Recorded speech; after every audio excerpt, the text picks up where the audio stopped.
In this episode of the Effective E-commerce podcast, we're going to be talking about virtual assistants, what type of tasks I give my virtual assistant, and how I give them those tasks. So if you didn't catch part one of this series, definitely check it out. It's episode number 30 of the podcast. And in that episode, we talked about how to hire a virtual assistant.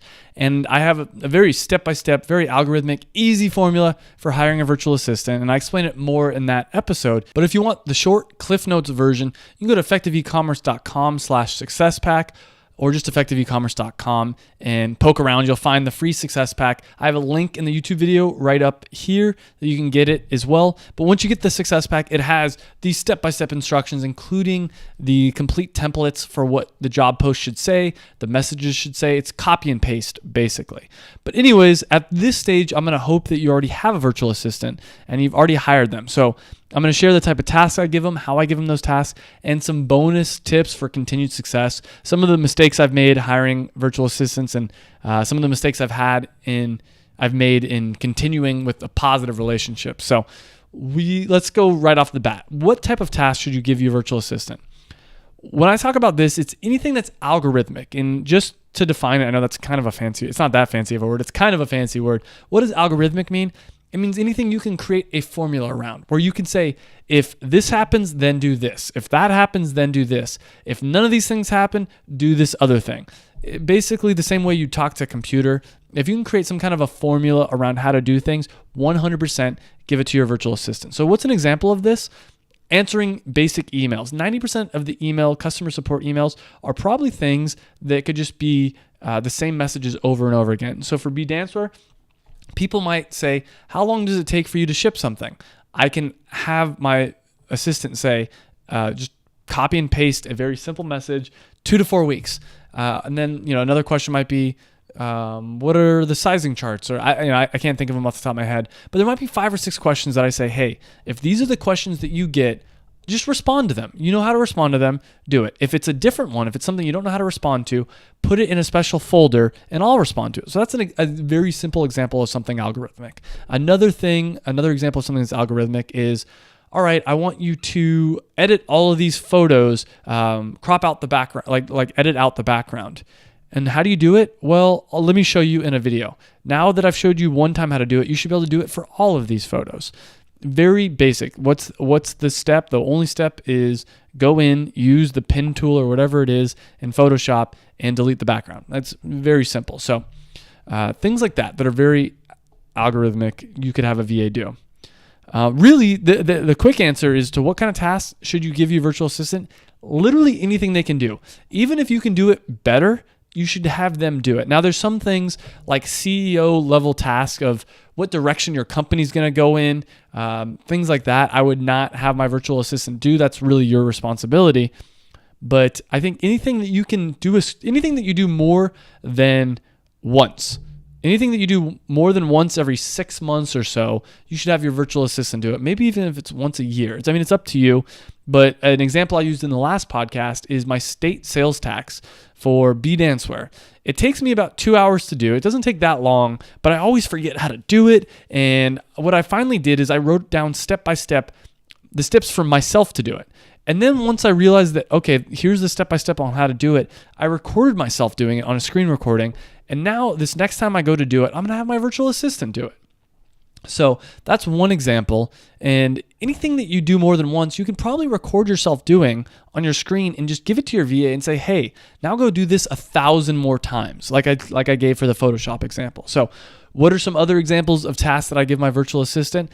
Editing this podcast, putting this video up on YouTube. That takes probably about an hour's worth of work. Maybe it's a little bit less, maybe it's a little bit more, but there's a lot of little micro steps in there that are just tedious and a waste of my personal time. What does he have to do? He has to edit the intro, edit the outro, sync up the audio and the video, post it to YouTube, add links to the video, add a description to it, maybe even transcribe the video, add a thumbnail to it, post it as a article on my website, effectiveecommerce.com. And all these things take time. For me to do it, I have to stop what I'm doing. I have to do it. And to be honest, it drains me to do things more than once. Like it kills me. Some people thrive off of that. I'm not one of those people. So what else does he do? All the video editing for me, like literally all video editing. And I might go in, he might do 95% of the video editing. I might go in and make some quick tweaks. But what he's done for me is upload it into Premiere Pro, done most of the basic editing, sync the audio and the video. He's done most of it by the time I go in and do any of the last minute little, cosmetic things. He posts on the dancewear blog. And you could even hire a virtual assistant. I know people that hire people in the Philippines to write articles for them. Now, I've never had a VA write articles just because most of the VAs I've had, they have good conversational English, but they don't have great grammar. They don't have really high writing skills because that's not what I hire people for. I've had a virtual assistant even do coding projects for me. I basically had them create an inventory management system, which sounds more complicated than it is. Collect emails from websites and other data. So basically I say, hey, I want you to go and find every dance studio in the United States, give me their website, give me their email, give me their phone number, and they go and they do that. Once again, anything that's algorithmic. And I think an important thing to remember here is virtual assistants are people, and people learn how to do things. They get better over time. So anything that you can teach someone to do, you could teach a virtual assistant to do. And remember, they're going to continue to get better. And the example I gave in the last episode, and I'll give again here, is thumbnails. I have my virtual assistant do all my thumbnails. And some thumbnails are definitely better than other thumbnails.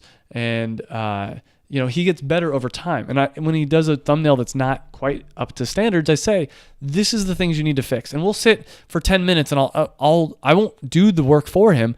I'll tell him how to do it. I'll say, hey, that image needs to be moved over to the left 30% or whatever it is. So that's the kind of tasks, and hopefully this jogs some ideas in your brain of the kind of tasks you can give to your VA. So how do I actually give them tasks? Well, there's a couple simple examples. The method I use personally is I have a screen recording software. I think it's just called Screen Recorder. That's for Windows. There's a few different ones for Windows, but the screen recording software I use is very simple because it uploads really quick. I hit the record button and I hit the stop button, and it automatically, as soon as I hit stop, it saves it to a Dropbox folder. And he has access to this Dropbox folder. And then I'll add in Google Sheets the task. And so I have a list of all the different tasks. And this is kind of an old school way of doing it. I mean, it's regular. It's a new school way, but probably not the best way. A better way might be to use Trello or Basecamp. Right now, for having one virtual assistant, using a Google Sheet is plenty. He gets done everything I need him to get done. And so we use a ranking system. I'll list out all the tasks as well as a description on how to do it, and then a priority. Priority 1 means it needs to get done as soon as possible. Priority 2 is, not quite as important. Priority 3 is least important. And sometimes I'll use a priority 4, which is kind of a task that like, hey, if you ever run out of everything else to do this task, but it's usually not very important. So it's very simple to give them tasks. So here's some bonus tips for hiring virtual assistants and staying successful with them. I recommend doing a once a week accountability meeting. And, I'll go over really quickly what I talk about in that meeting, but let's see if I can find it here really quick. Basically, we have a VA spreadsheet, and this is where I put all the different tasks. So it's a Google Sheet, and this is where I put all the different tasks. I also have a checklist for our weekly meeting, and the weekly meeting, I always open with, do you have any questions for me? Then I look at his priority 1 tasks, and I see, okay, is there any priority 1 tasks that I gave to him that still haven't been done? And this is why I fired one of my last assistants, is I noticed I'd give him priority 1 tasks, and a week would go by and it still wouldn't be done. And then I looked at their, this will actually I have a software called Hubstaff that I use, and there's a lot of different ones on there. And basically what it does is it allows VAs to clock in and clock out. And I use that for time tracking, but it also will take random screenshots every 6 to 10 minutes of their screen.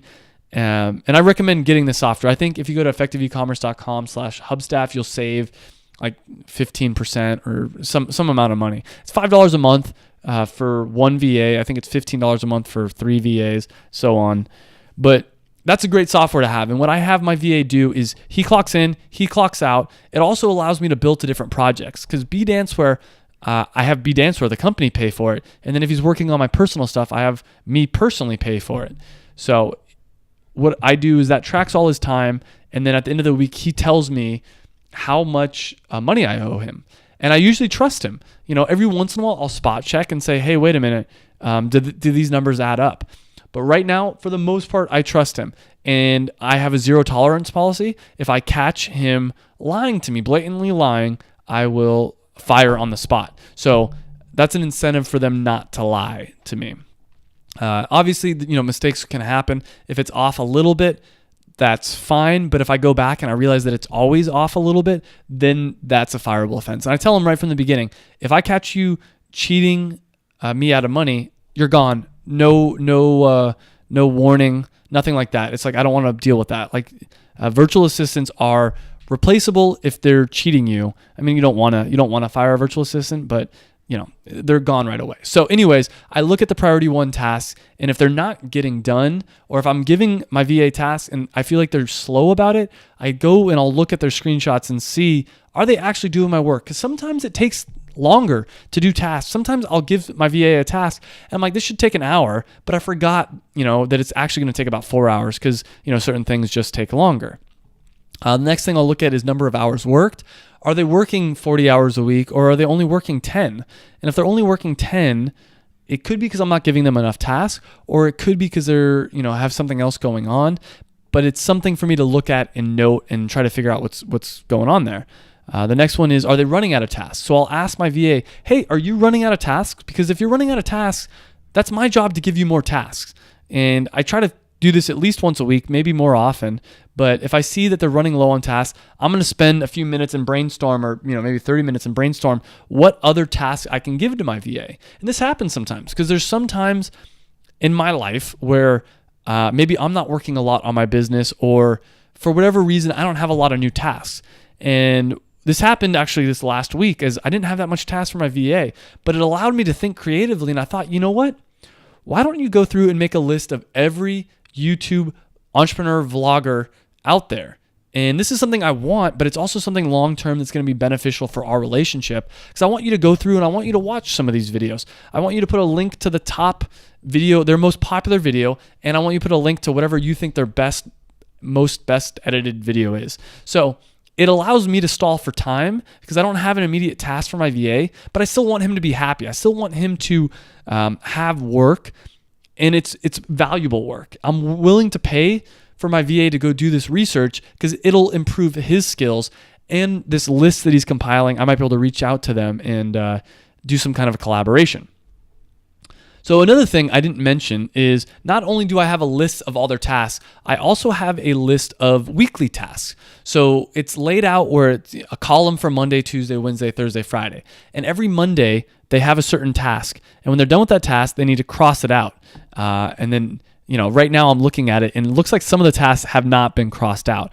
And this is one of the things I want them to do. Is make sure that they're actually crossing it out. Even if it seems tedious and repetitive to them, I want them to have to cross out all the different tasks that they do. That way I know that they actually did it. So that way we know that nothing has been skipped.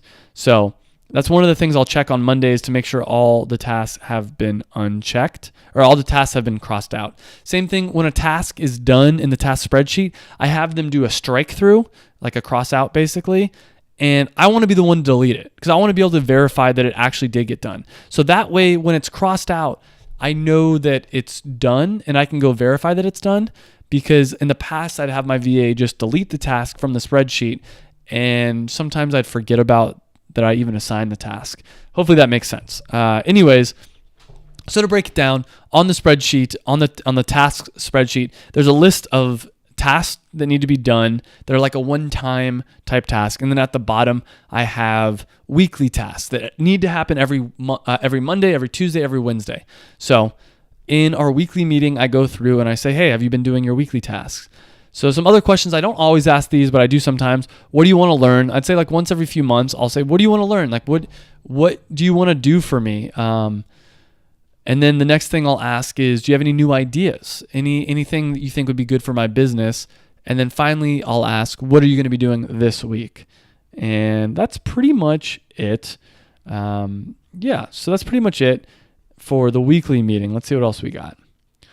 So I usually pay through PayPal, which I recommend. I used to pay through a site called, I think, RIA, R-I-A. When I first hired my virtual assistant, they didn't have PayPal and we would just do basically like wire transfers, I don't recommend that. I highly recommend doing PayPal. And I recommend, if at first you want to be safe, you can pay them as a quote unquote employee through PayPal as like a business transaction.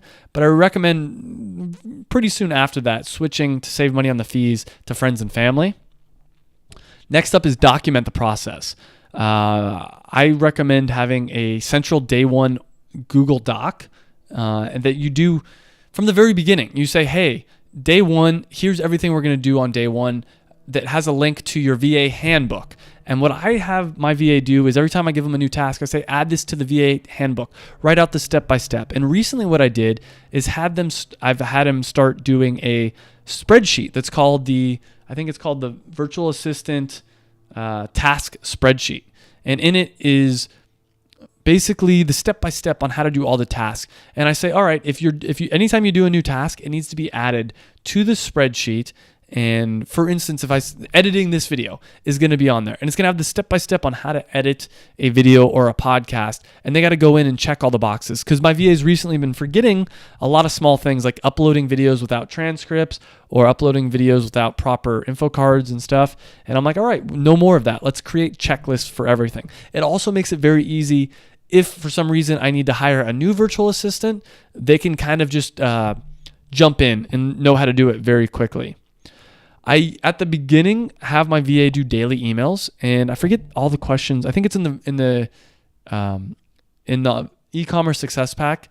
I do have the VA like guide to hiring a VA. You can check that out about what questions I ask, but it's basically, what did you do today? What issues did you run into? How can I help you? For the first few months, I have them email me every day until I start to trust them. The last tip I have for you is you need to make sure you keep them busy, because what's the old saying, like idle hands are the devil's plaything or something like that? I don't remember exactly what it is, but basically what I found is if your VA starts to not have enough work to do, first off, they're going to be a little upset because they get paid. The way I do it is I pay them by the hour. So I say there's 173 hours on average in a working month. So if you're getting paid $350 a month, $350 divided by 173, that's how much you get paid an hour. So I pay my VAs on an hourly basis. So that way, if they want to work 50, 60, 70 hours a week, they can. If one week they only want to work 20 hours, that's fine. But they make money based off how many hours they work. Very black and white. That way there's no kind of, if, ands, or buts about it. It's like either you did the work, you sat down and did it, or you didn't. I found over and over again, the times that my VAs screw up more is when I haven't been giving them enough tasks for a little while, or they've had boring tasks, and then I start getting them to go back to doing regular tasks. They start to screw up more. That's also how I lost my first virtual assistant. It was my fault, because towards the end, I wasn't paying enough attention to her, and she started screwing up. She started not caring as much, which is human nature. It's like anything. That's why I recommend having a weekly call just to check in. And it's for both of you. It's for your VA to let them know, hey, don't forget, I'm a human. I spending money is hard for me to do, and I want to make sure I have good value, because it's easy for people, if they're just getting a paycheck, it's easy for them to start cheating the system. But when they realize that they're cheating another human, I think it makes it a little bit harder. But it's also good for you to remember that, hey, this is a person as well. You want to make sure you're giving them interesting tasks. So with all that being said, I think that's a ton of information about hiring virtual assistants. Hopefully that helps. Once again, go to effectiveecommerce.com/success-pack, or just effectiveecommerce.com. Get the free success pack. It includes like all this information in a very easy to understand, organized manner. And last but not least, if you're going to sign up for onlinejobs.ph, which I highly, highly recommend, go through my link, effectiveecommerce.com/onlinejobs. I get a very small kickback from them. And as a thank you, if you do use my link, I will give you a free one-on-one consulting session to either help your business, your e-commerce business, or to help you hire a virtual assistant. But either way, it helps me out. So that's pretty much it for this episode. Obviously, go to iTunes, leave that 5-star review, but I'm going to leave it there. Thank you guys so much for watching this, and I hope it was helpful, or listening to this if you're on the podcast. Thank you guys. Have a good one. And remember, new episodes every Monday morning. I release a new podcast episode and YouTube live from 5 to 6 p.m. PST. All right, thanks guys. Have a good rest of your week.